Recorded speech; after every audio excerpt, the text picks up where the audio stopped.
Juan Manuel de Prada lleva desde principios de marzo atendiendo a lo que él ha venido a llamar un experimento de biopolítica. Y es que lleva haciendo todo ese tiempo un análisis sarcástico y mordaz de la España del coronavirus. A esta nueva normalidad, a los comités de expertos, al desastre en el que se sumerge el país por culpa primero de una pandemia y después de malas decisiones de sus responsables políticos. Si tuviera que expresarlo como si fuera obra de un diablo, estaría contento y regocijándose porque las cosas están saliendo tal y como ese ser del mal espera y quiere. Algo así es lo que ha hecho en Cartas del sobrino a su diablo, una crónica satírica de la crisis. Unas cartas de dos personajes de ficción hablando de la realidad. Un diablillo contándole a su maestro que todo está saliendo incluso mejor de lo que se esperaba. Querido Juan Manuel de Prada, buenos días. Muy buenos días, Carlos, un placer.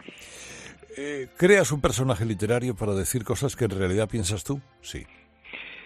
Sí, naturalmente. Hombre, tengo que especificar que los personajes de estas cartas del sobrino a su diablo son un homenaje explícito a C.S. Lewis, a las cartas del diablo a su sobrino, en donde efectivamente un diablo veterano, anciano ya, escrutopo, le da consejos a un diablo jovenzuelo que es Orugario. Y aquí en estas cartas que yo he escrito, pues Orugario, que sigue siendo joven, pero ya es un joven bastante chulito, bastante crecido, bastante sobrado, pues se dedica a contarle a su tío, al que llama irrespetuosamente Carcamal, sus victorias en la España arrasada por la plaga del coronavirus, ¿no? Uh-huh. Y efectivamente, yo creo que ahora ya que podemos empezar a ver con perspectiva, aunque bueno, al mismo tiempo estamos metidos de hoz y coz en la tragedia, ¿no? Pero podemos ver ya con una cierta perspectiva lo que ha sucedido desde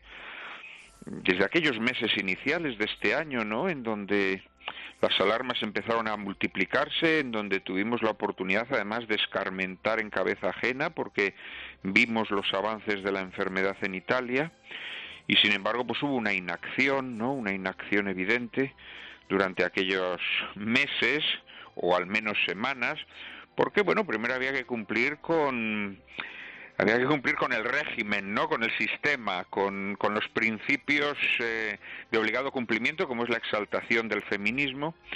Y luego, bueno, pues han sucedido una serie de fenómenos muy perturbadores, por ejemplo, el papel de la ciencia, una ciencia que evidentemente se ha devaluado, se ha convertido en otra cosa, ¿no? Muchas veces al servicio de los políticos o de determinadas organizaciones que dictan consejos cambiantes, incongruentes, contradictorios, y luego, bueno, fenómenos que indudablemente no pueden pasar inadvertidos, ¿no? Como ha sido la devastación del tejido económico español.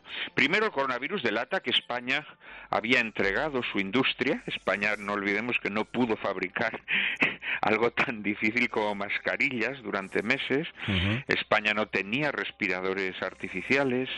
España no pudo dotar a sus médicos de trajes antisépticos para que pudieran tratar a los enfermos de coronavirus sin caer como moscas, como ocurrió.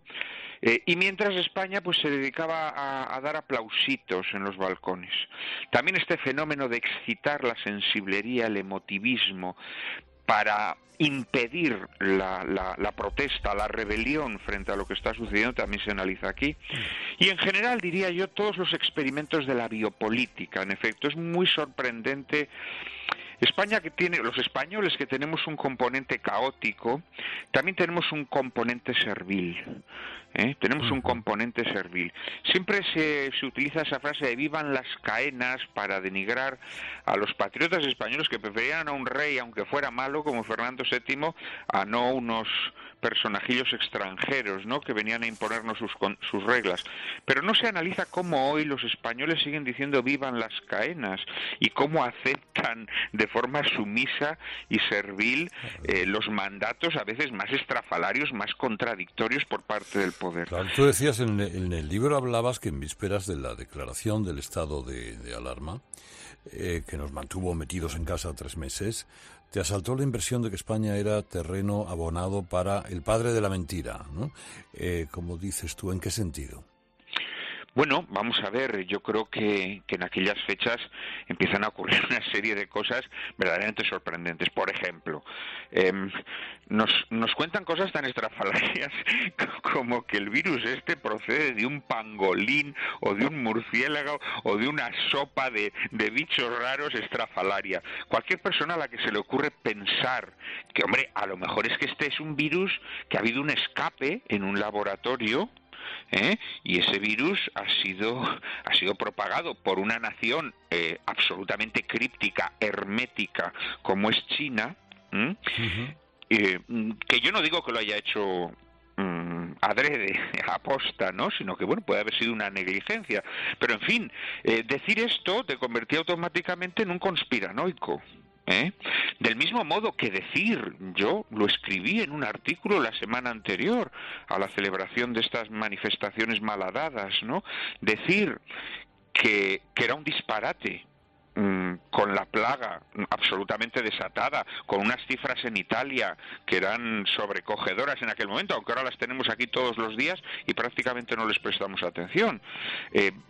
Me parecía que era delirante que esas manifestaciones se mantuviesen. Y se mantuvieron. ¿Y por qué se mantuvieron? Pues se mantuvieron porque lo que esas manifestaciones representaban es una idea medular sistémica que hay que imponer a la población, sea como sea, ¿no? Uh-huh. Y entonces daba igual lo que en esos momentos estuviese muriendo mucha gente.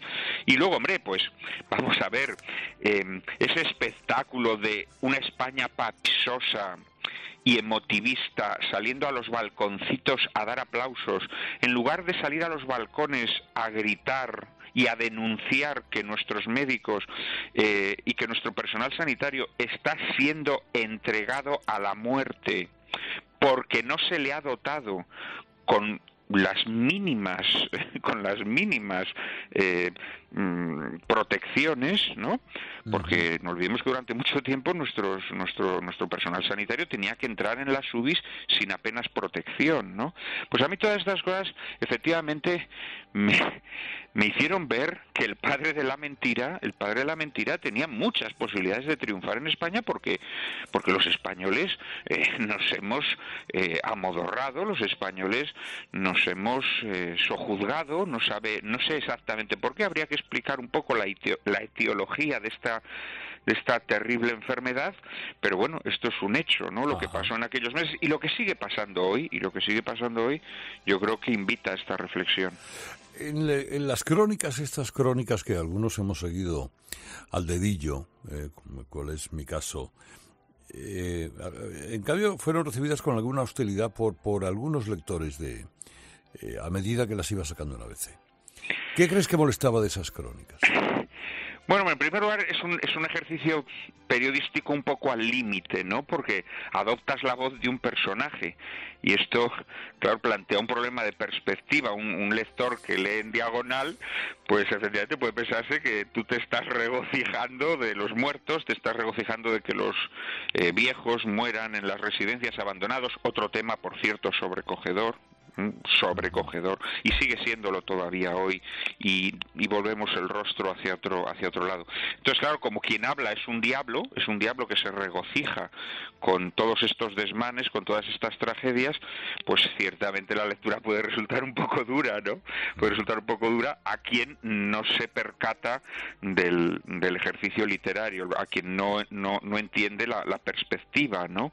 Y luego, en líneas generales también, son unos artículos, unas cartas, en donde yo trato de profundizar en el trasfondo teológico que hay en toda cuestión política, ¿no? Esto que hoy en día nos puede resultar sorprendente, porque bueno, la secularización, digamos, que ha cambiado nuestra forma de pensar y de ver los problemas políticos. Sin embargo, bueno, pues pensadores clásicos, desde Proudhon, el socialista Proudhon, hasta Donoso Cortés, el gran pensador tradicional español, pues lo veían muy claro, que detrás de toda cuestión política hay una cuestión teológica, ¿no?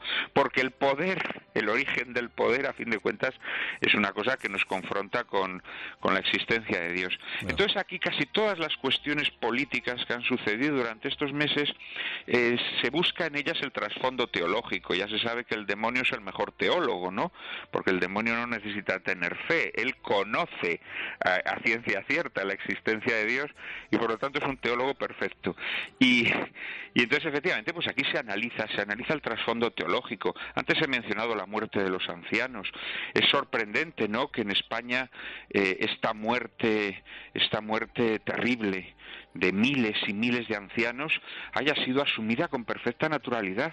Nos parece normal que la gente haya muerto sin consuelo espiritual, que haya muerto sin poder recibir la extrema unción, que haya muerto sin el amor de sus familiares, ¿no? Y ahora todo se nos vuelve discutir, pues, que si las condiciones de las residencias son mejores y peores, cuando la reflexión que esta sociedad tendría que hacerse es si los padres ancianos no tienen que ser cuidados por sus hijos. Porque, hombre, habrá casos que las enfermedades de esos padres sean tan calamitosas que efectivamente los hijos no puedan cuidarlos. Pero en el 80, en el 90% de los casos sí pueden, y la obligación de los hijos es cuidar de sus padres, es limpiarles el culo, como sus padres hicieron con ellos cuando eran niños. Y sorprende que esta sociedad esté tan, no sé si degenerada o simplemente deshumanizada, que esta cuestión no se esté planteando seriamente. Entonces, digamos que todos estos temas, que repito, tienen un trasfondo teológico o religioso, son abordados desde esta óptica en este libro. Y eso también quizá los distancia un poco de un lector que lee de forma un poco apresurada. Preguntas que hace Goyo González. ¿Qué le pasa a Juan Manuel cuando el diablo se viste de Prada? Bueno, la verdad es que el título de aquella película pues me ha venido a mí como un escarmiento, ¿no? Hombre, a mí me gusta siempre meterme en el pellejo de mis personajes, ¿no? Y por lo tanto asumir plenamente sus principios, ¿no?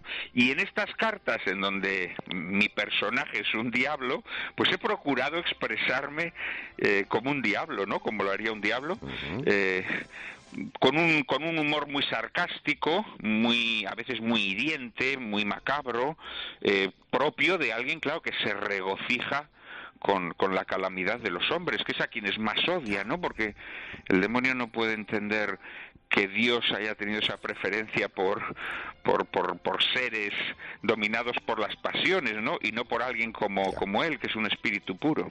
¿A usted le visita con sus tentaciones? Sí, me visita constantemente.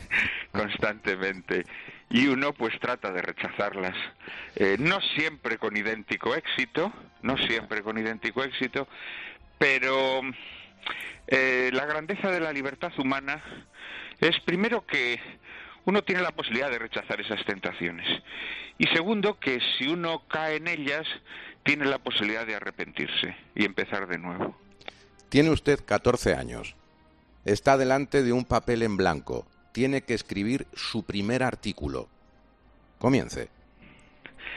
Pues mi primer artículo fue un homenaje a un episodio del cerco de Zamora, la famosa huida de Bellido Dolfos después de haber asesinado al rey Sancho, y la persecución del Cid Campeador, la persecución fallida del Cid Campeador, porque Bellido Dolfos logra escapar.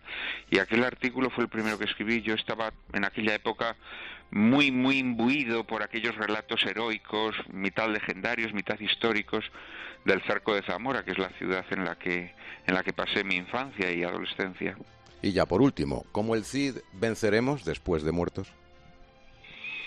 Bueno, sin duda alguna, esa es la promesa que se nos ha hecho, ¿no? La promesa de la recompensa en otra vida, ¿no? Por supuesto que sí, y además pienso que solamente creer en esa recompensa es lo que alivia nuestras penalidades en esta vida. Yo creo que esta especie de hastío vital, de pesimismo que nos posee, también esta especie de fascinación escalofriante que sentimos hacia la eutanasia, tienen que ver con que tenemos una visión de la vida absolutamente limitada a nuestra andadura terrenal, ¿no? Que con frecuencia pues nuestra andadura terrenal es andadura por un valle de lágrimas, y pienso que esa proyección sobre el triunfo en la otra vida es medular, ¿no? Para que esta vida no termine corrompida, pues repito, por el pesimismo, por el hastío, por la indiferencia, por el escepticismo, que son males que tienen mucho que ver también con lo que está pasando durante toda esta plaga. Cartas del sobrino a su diablo. Mi querido Juan Manuel de Prada, querido y admirado. Un abrazo muy fuerte, gracias por estar aquí. Muchísimas gracias a vosotros, hasta pronto.